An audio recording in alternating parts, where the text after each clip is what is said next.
Here we are again. It's been 24 hours since we last introduced you to Job's Pond, and during that time, a lot has changed. Yesterday, that bench and that picnic table where they were not touching the water, now they are. A visual representation of this worsening crisis that residents say needs to be declared a state of emergency.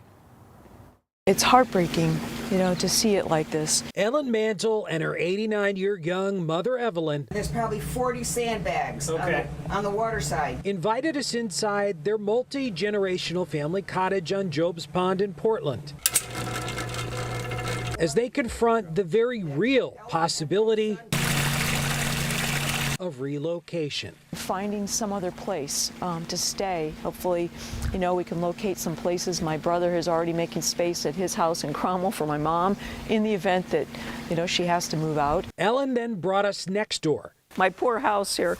I've spent the last 2 years working on this cottage. The home she planned to renovate to live next to Mom, besieged by water. As you can see right now, I've got my oil tank, my hot water heater, my mother's freezer, and my heat pump sitting upstairs. Descending downstairs, It's a little bit of a tight squeeze. the damage got worse. I've got a flotilla of sandbags right now. The water is up to the windows. You can see it outside. At this point, I'm holding my breath that my furnace doesn't float away.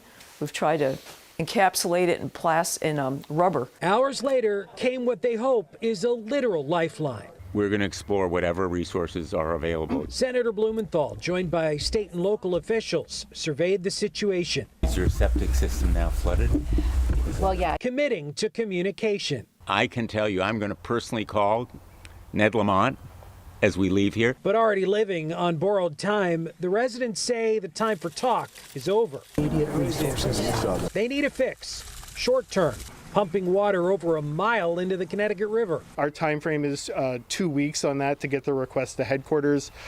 I have a flame under them. And long term. I know the residents don't want to hear this, but we have a program where we can, homes that are flooded repeatedly, we can buy people out of their home, demolish it, and restore it to another use.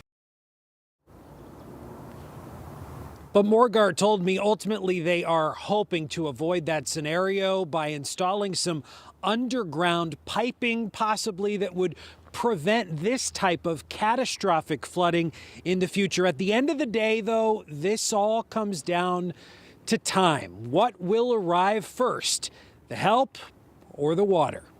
Reporting in Portland, Matt Caron, Fox 61, Connecticut's news station.